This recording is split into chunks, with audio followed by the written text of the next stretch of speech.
चलिए देखिए, ये जो आपको प्रश्न दिया गया है ना, इसमें है क्या कि जो आप 2022 में जो प्रश्न आपका एग्जाम में प्रश्न आएगा, उसमें जितना भी मैथ का जो ऑब्जेक्टिव क्वेश्चन पूछा जाता है, उसका जो भी महत्वपूर्ण प्रश्न है ना, वो सब डिस्कस करा देते हैं।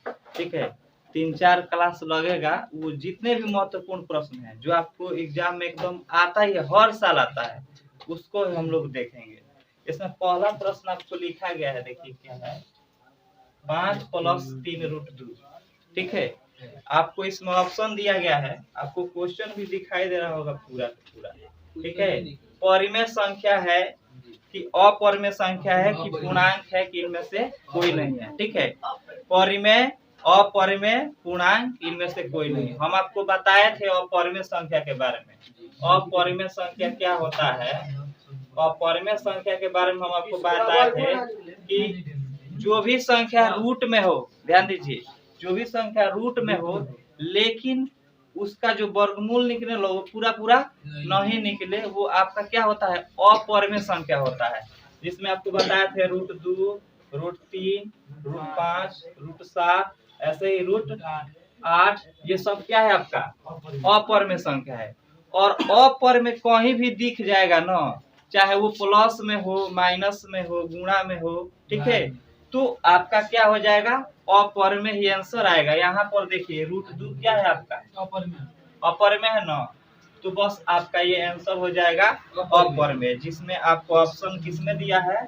बी में दिया है, अपरिमेय संख्या। ठीक है, अगला क्वेश्चन देखिए क्या है, निम्नलिखित में कौन अभाज्य संख्या है?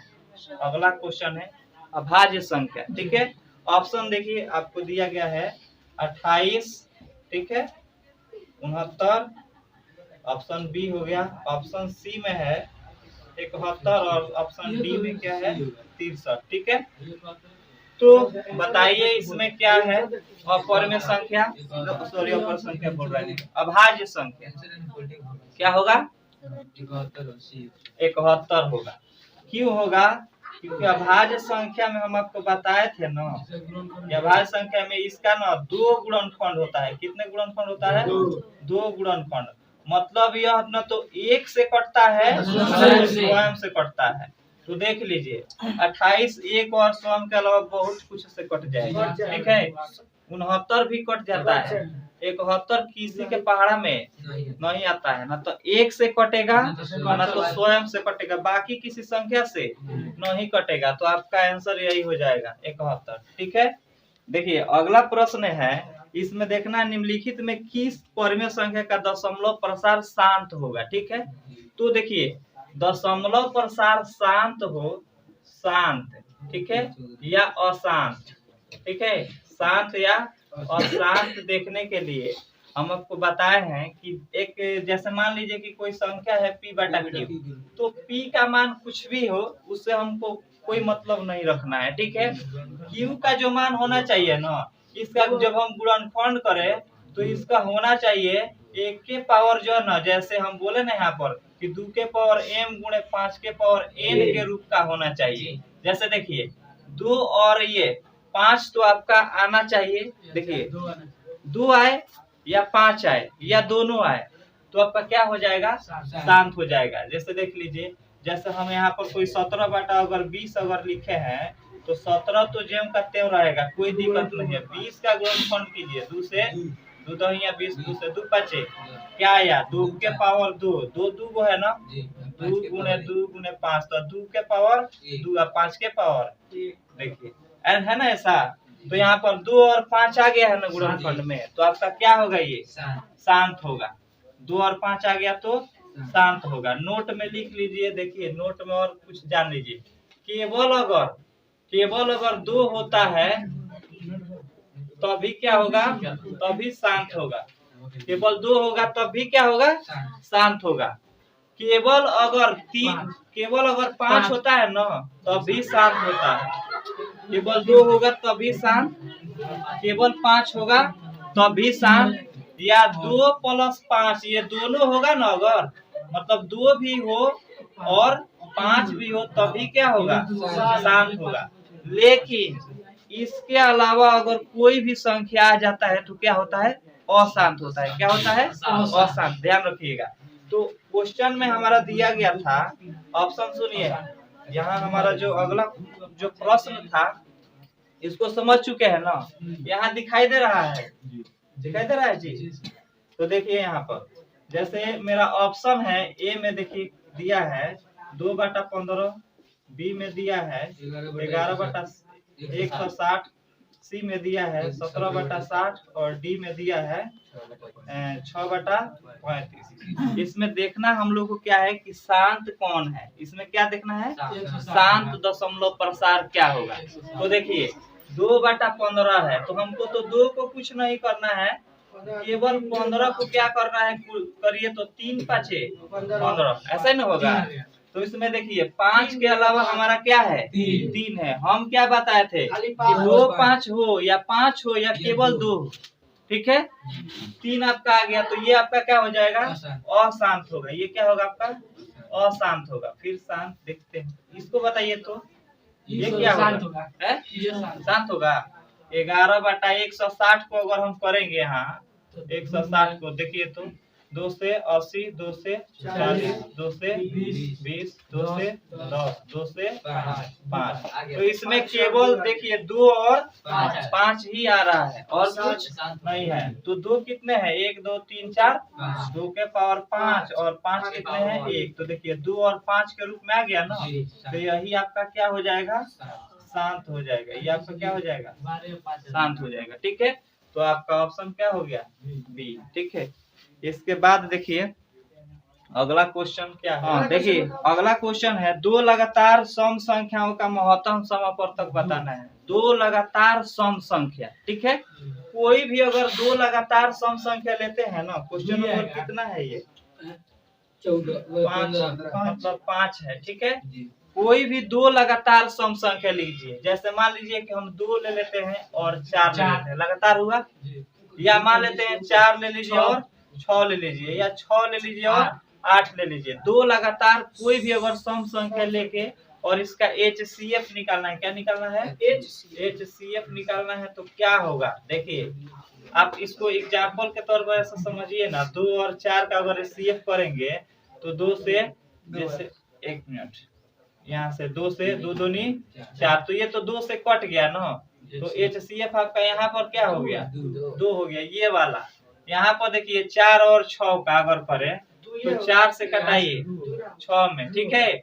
4 एकम 4, 2 आया, फिर ये 4 उतरेगा, 2 दूनी 4, फिर ये कट गया, क्या आया आपका? इसका भी HCF कितना आया? 2 हुआ। 6 और 8 का करके देख लीजिए तो 6 एकम 6, 2, फिर यहाँ पर 6 उतारेंगे ना, 2 3, फिर क्या आया आपका? हर हाल में क्या रहा है? तो कोई भी 2 लगातार अगर सम संख्या बोला जाए और उसका बोला जाए कि HCF निकालिए, तो आंसर आपका हमेशा क्या आता है? 2। हमेशा आंसर 2 आता है। ऑप्शन क्या होगा आपका? ऑप्शन सी होगा। ठीक है, आगे देखिए अगला एक प्रश्न है। ये तो मतलब समझिए कि हर साल पूछा जाता है, कोई भी साल खाली नहीं जाता है। इस टाइप के 3-4 तरह के प्रश्न हम आपको कल भी बताए थे, ठीक है। समीकरण है, देख लीजिए, समीकरण है x² प्लस x - 2। इसमें देखिए आपको क्या क्या पूछा जाता है द्विघात समीकरण में। एक तो आपसे पूछा जाता है शून्यकों का योग निकालने के लिए, शून्यकों का योग निकालने के लिए पूछा जाता है, मतलब अल्फा प्लस बीटा पूछा जाता है, ठीक है। और एक शून्यकों का गुणनफल पूछा जाता है, शून्यकों का गुणनफल, ठीक है, अल्फा इंटू बीटा पूछा जाता है। एक मान लीजिए ऐसे पूछ दिया था 1/अल्फा प्लस 1/बीटा का मान 1/अल्फा इंटू 1/बीटा का मान पूछा जाता है, ठीक है। हर बार कोई ना कोई इसी में से प्रश्न आता है हर बार, ठीक है। तो मान लीजिए कि हम यहाँ पर देखिए, यहाँ x² का गुणांक कुछ भी नहीं दिया है, तो क्या है आपका? एक है। यहाँ x का गुणांक कुछ भी नहीं है तो क्या होगा? यहाँ भी आपका 1 ही है। और ये क्या आपका 2 अचर कितना है? 2 अगर ए का मान कितना होगा बताइए तो ये पहला जो होता है ए होता है, यहाँ बी होता है और ये क्या होता है सी होता है। तो ए का मान कितना हो गया 1, बी का मान कितना हो गया 1, सी का मान कितना हो गया -2, यही ना होगा जी। अब देखिए अल्फा प्लस बीटा का सूत्र होता है -b/a, ठीक है। अल्फा प्लस बीटा और क्या होता है -b/, तो b का मान कितना है 1, -1 हो जाएगा और a का मान भी कितना है, आपका आंसर क्या होगा -1। उसी तरह अल्फा इंटू बीटा का क्या सूत्र होता है c/, तो c का मान बताइए -2, a का मान फिर हो गया -2, ठीक है। 1/अल्फा प्लस 1/, अच्छा इसको थोड़ा सा हल कीजिए तो इसका लघुत्तम क्या हो जाएगा अल्फा इंटू बीटा, ठीक है। अल्फा से अल्फा कटेगा ना, बीटा में 1 से गुना होगा तो बीटा से बीटा कट गया, यहाँ का होगा आपको पता है ना अल्फा प्लस बीटा, यही ना है अल्फा प्लस बीटा चाहे बीटा प्लस अल्फा, इसका क्या सूत्र होता है -b/a और अल्फा इंटू बीटा का अच्छा ए से क्या हो गया बढ़ जाएगा ना, आपका क्या बचेगा -b/c -b का मान कितना है तो -1 और c का मान क्या है -2, माइनस कट जाएगा ना, क्या हो जाएगा आंसर 1/2। तो आपको क्या करना है ना, ऐसे ही बनाना है। ये मान लीजिए कि आप सूत्र भुला गए कि -b/c आएगा कि नहीं आएगा, तो कोई बात नहीं है, आपको ये दो याद है ना, इसी से हो जाएगा, सब इसी से हो जाएगा। एक बार ऊपर इसका सूत्र रखेंगे नीचे इसका रखेंगे, आपका कट के आ जाएगा, ठीक है। अगला एक है 1/अल्फा इंटू 1/, अगर ऐसा करें 1/1 में 1 से गुना होगा तो अल्फा इंटू बीटा, ये तो अल्फा इंटू बीटा ही रहेगा ना। अच्छा देखिए 1 अल्फा इंटू बीटा का है तो सूत्र नीचे थे ना c/a/c होगा, अभी को उलट दो, ठीक है। उलटेगा तो क्या हो जाएगा a/c, a का मान कितना है c का मान कितना है 1/-2, मतलब -1/2 आपका क्या हुआ आंसर हुआ। हर बार कभी ये पूछा है, कभी ये पूछा है, कभी ये, कभी हर बार पूछा जाता है, इसलिए इसको आप लोग बार बार बनाइएगा, ठीक है। एक और प्रश्न देखते हैं, देखिए अगला है 7 नंबर। देखिए 7 नंबर आपको क्वेश्चन दिखाई दे रहा है, इसमें लिखा है ना कि 3 × 6 - 5, ठीक है। इसमें आपको बताना है इसका भुज बताना है, क्या बताना है भुज बताना है, क्या बताना है भुज। आपको पता है कि क्या होगा इसका आंसर, ठीक है, लेकिन जिनको नहीं पता है उनके लिए देखिए यहाँ पर देखिए, ठीक है। यहाँ पर बहुत लड़का को ही कंफ्यूज होता है ना कि भुज कौन है और कोटि कौन है, ठीक है। देखिए क्या होता है भुज और कोटि। भुज कौन होता है, देखिए ये हमारा क्या है भुजा है, तो ये हो गया आपका भुज, ये क्या हुआ भुज, ठीक है। और ये क्या हुआ कोटि, ये क्या हुआ मरीचा। देखिए ये होता है आपका कोटि, तो कोटि को क्या याद रखेंगे कोटि को याद रखेंगे छोटी से, क्या चोटी ना होता है कोटि होता है, क्या होता है कोटि। तो जो कोटि है ना इसको हम याद रखेंगे चोटी से, इसलिए कि जो किसी मतलब लड़की का महिला का चोटी देखिएगा ना तो ऐसा ही रहता है ऊपर नीचे। अगर किसी का चोटी हैंग हो गया तो आप लोग वहां से भाग जाएंगे, आपको पता चला कि चुरैले है, ठीक है। तो जो चोटी होता है वो सीधे होता है, ऐसे देखे खिलाड़, ठीक है, समझ रहे हैं ना। तो यहाँ पर ये कोटि है, ठीक है ना। तो कोटि ऐसा होता है। अब सुनो आप लोग, पहले कोई भी हम मान रखते हैं ना तो पहले x रखा जाता है फिर y रखा जाता है। ये हुआ आपका x और ये होता है आपका y, ये भी आपका x होता है, ये माइनस में होता है, यहाँ प्लस में होता है, ये आपका प्लस में होता है, ये y आपका माइनस में होता है।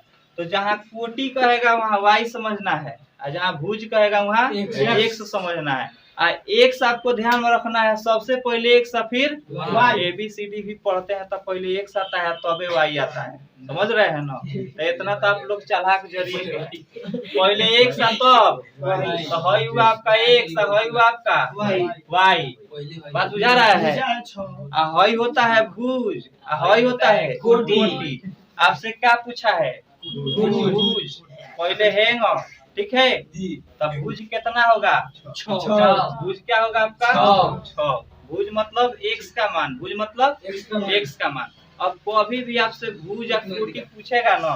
अच्छा चलिए एक और एग्जांपल लेते हैं, बताइए 4 - 5 में आपको भुज बताना है, तो भुज क्या होगा 4 हो जाएगा भुज, ठीक है। कोटि क्या होगा मतलब वाई होता है, वाई ऊपर वाला होता है ऐसे, तो यह होगा आपका कोटि, ठीक है। भुज और कोटि समझ चुके हैं। ऐसे अगर पूछा जाए आपसे ना कि एक, देखिए एक मिनट, 5 और 6 आपसे पूछा जाए कि बताइए इसमें y का मान क्या होगा, 6 होगा, y का मान 6, x का मान 5, ठीक है। तो अच्छा एक चीज इसमें और आपको बता देते हैं, इसमें और बहुत तरह से प्रश्न आता है। क्या क्या आता है इसको देखिए भाई, कोटिया रहने दो, चोटिया हटाओ। देखिए अब क्या आता है, इसमें प्रथम पाद पूछा जाता है ना, प्रथम पाद, द्वितीय पाद, ठीक है। ये होता है आपका तृतीय, ठीक है। ये होता है आपका चतुर्थ, ठीक है। और 5 बार के पादेगा मतलब कहने का चारे को होता है पाद, तो 5वां कहाँ से लेके आया, ठीक है। यहाँ देखो प्रथम पाद, ये होता है आपका द्वितीय, ये होता है चतुर्थ पाद, ठीक है। प्रथम, द्वितीय, तृतीय, चतुर्थ, यही 4 होते हैं, ठीक है। तो प्रथम पाद में आपको देखिए ये पता है, ये प्लस होता है और ये क्या होता है आपका, तो यहाँ पर जो आपका मिलेगा, 1 मिनट सॉरी, यहाँ भी प्लस होता है, माइनस होता है, तो प्लस प्लस, तो इसमें हमको क्या मिलेगा प्लस प्लस, ठीक है। इसमें देखिए यहाँ पर हम आपको क्या बताए थे, माइनस, एक्स का मान माइनस, और ये होता है प्लस। पहले हम एक्स का मान लिखते हैं फिर वाई का, तो पहले एक्स और फिर वाई, तो एक्स का पहले होगा हमारा माइनस और फिर वाई का क्या होगा प्लस, ऐसा होता है ना। यहाँ देखो पहले किसका, एक्स का मान माइनस, फिर वाई का मान माइनस, इसमें दोनों माइनस होता है, एक्स और वाई। इसमें देखिए एक्स और वाई, एक्स का मान पहले कितना प्लस और फिर वाई का मान माइनस, ठीक है। ऐसा ध्यान रखिएगा आप लोग, पहला में प्लस प्लस, देखो क्या याद करेंगे, पहला प्लस प्लस, तिरछा तिरछी उल्टा होता है, तिरछा तिरछी यहाँ प्लस प्लस माइनस माइनस, तो है पहला होगा तो है दूसरा, तो है तीसरा, तो समझ में आ रहा है ना। तो प्लस होगा तो यहाँ माइनस माइनस होगा, यहाँ देखो माइनस प्लस है तो यहाँ क्या होगा प्लस माइनस होगा। अब एक प्रश्न है, आप लोग बताइएगा इसका, ऐसे लिखा है -3 और -4, बताइए किस पाद में, किस पाद में है, तीसरा में है ना, दोनों माइनस है, तो इसका क्या होगा आंसर तृतीय पाद। बात बुझा रहा है ना।